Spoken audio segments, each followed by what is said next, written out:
नमस्कार, मेरा नाम है अंकिता और चुनावी चर्चा में इस वक्त मौजूद है हम बिहार के मधेपुरा जिले में। एक छोटा सा गांव है भीमपुरा। आइए मिलते हैं यहाँ के लोगों से और जानते हैं चुनावी मुद्दा क्या है इनके लिए और क्या आधार है जिस पर ये वोटिंग करने वाले हैं। नमस्कार, आपका नाम क्या है दादाजी? बालकृष्ण यादव। तो अभी इलेक्शन आने वाला है, तो क्या चुनावी मुद्दा है, कौन सा आधार है जिस पर आप वोटिंग करेंगे? हमारा मुद्दा है हमारा बिहार, हमारा देश भ्रष्टाचार मुक्त हो और हमारे नौजवानों को नौकरी मिले, रोजगार मिले, हमारा स्वास्थ्य व्यवस्था अच्छा हो। जो अभी स्वास्थ्य व्यवस्था लचरा गया है, शिक्षा तो व्यवस्था। कौन सी सरकार से आपको उम्मीद है कि आपके उम्मीदों पर खरी उतरेगी? हमारे उम्मीदों पर अभी तो हम देख चुके हैं नीतीश जी को 20 साल तक 20 साल तक देख चुके हैं। देख चुके तो क्या बदलाव आया बिहार में और खास करके आपके गांव में? विकास पहुंचा? नहीं, सुनिए ना, देखिए हमारे गांव में विकास लगभग नहीं पहुंचा है। नीतीश जी अपने आप को पिछड़ा और अति पिछड़ा का नेता मानते हैं, खास करके अति पिछड़ा का। लेकिन अभी तक उसके रीजन में हमने ऐसा नाम नहीं सुना है कि अति पिछड़ा वर्ग से उनके रीजन में कोई एसडीओ बन गया है, कोई डीएम बन गया है। ऐसा हमने कभी नहीं सुना, आज तक नहीं सुने हैं। वो जस का तस है। तो आप ये कहना चाह रहे हैं कि अति पिछड़ों में और जो पिछड़े वर्ग के लोग हैं ऐसा उनमें कोई दलित में परिवर्तन नहीं आया? दलित में भी नहीं हुआ कोई परिवर्तन। उसके भी सामाजिक सुधार में कोई परिवर्तन नहीं हुआ है। तो चाइल्ड वेलफेयर स्कीम जो चला रही है सरकार और भी महादलितों के लिए जो योजनाएं चल रही है, तो उसका कोई लाभ नहीं पहुंचा। देखिए, वेलफेयर स्कीम के बारे में तो हम नहीं जानते हैं, अब उसका डिटेल तुमको समझाना होगा। तो फिर क्या है कि वास्तव में अगर उन लोगों के यहाँ ये लाभ पहुंचता तो आगे बढ़ता। हमारे यहाँ बगल में ये क्या कहते हैं, ऋषिदेव टोला है, पासवान टोला है, राम टोला है, सब जस का तस है। किसी घर में कोई बच्चा पढ़ता लिखता नहीं है।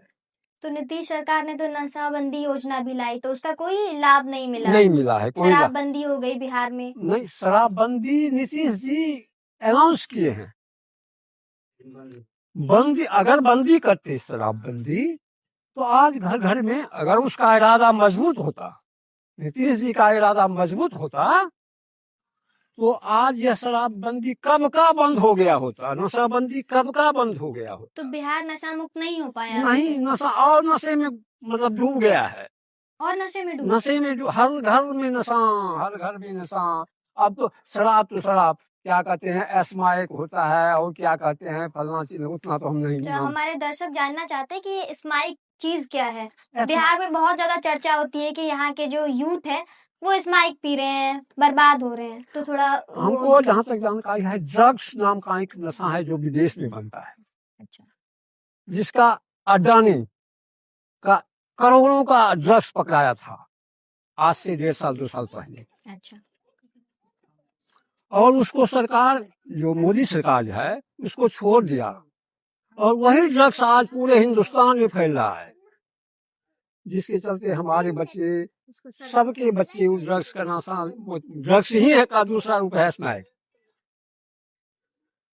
उसी वही लत लग गया है सबको। और यहाँ का पुलिस जो है, सबसे दोषी मैं पुलिस को मानता हूँ। वो इस नशा मुक्ति को अपने कमाई का जरिया बना दिया है। अच्छा।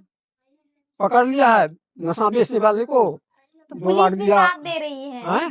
पुलिस भी साथ दे रही है नशे में? एकदम दे रही है, साथ दे रही है। तभी तो यह पुलिस आती है हमारे गांव में 8 दिन पर 1 दिन, लेकिन पर डे हमारे यहाँ नशा बिकता है।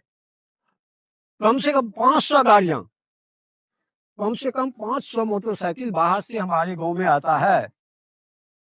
स्माइक बेचने के लिए? स्माइक पीने के लिए। स्माइक पीने के लिए? पीने के लिए, बेचने के लिए अब तो जो आता हो, लेकिन स्माइक मतलब नशा पीने के लिए। वो टिप्पा उपा क्या होता है, वो क्या कहते हैं उसको, सिर्फ कप सिर्फ कब से ये सब पीने के लिए कम से कम 500 गाड़ियां पर डे आते हैं। इतना गाड़ी आता है यहाँ कि हम लोगों को चलना यहाँ पर मुश्किल है। अभी तेजस्वी कह रहे हैं, जो महागठबंधन सरकार है वो कह रही है कि हम जो है सरकार बनने के 20 दिन के अंदर हर घर में जो है एक सरकारी नौकरी देंगे। और एनडीए सरकार भी कह रही है कि अभी जब हमारी सरकार फिर से बन जाती है तो हम हर घर में नौकरी देंगे। तो किससे उम्मीद है आपको कि कौन जो है आपकी उम्मीदों पर खरा उतर सकता है? तो हम तो आपको पहले ही जवाब दे देते हैं कि नीतीश जी को 20 साल देख लीजिए। आप देखिए कि जब नीतीश जी तेजस्वी के साथ में थे तो लगभग 5 लाख युवाओं को नौकरी दिया, जिसमें कहीं भी कोई करप्शन नहीं है, कहीं किसी के पर भी से कोई बहाली नहीं हुआ है। जो मेरिट में आया है उसकी बहाली हुई है, चाहे जाति कोई हो, यादव हो, क्या कहते हैं ब्राह्मण हो, राजपूत हो, क्या कहते हैं अति पिछड़ा से हो, पिछड़ा से कोई भी जाति हो, वो दिखा दिया कि हम सबको समान अवसर देंगे। तो इसलिए नीतीश जी की जब नीतीश जी तेजस्वी का साथ छोड़ बीजेपी में गया है तब से 2 बार परीक्षा मतलब लीक हुआ है। क्यों लीक हो गया?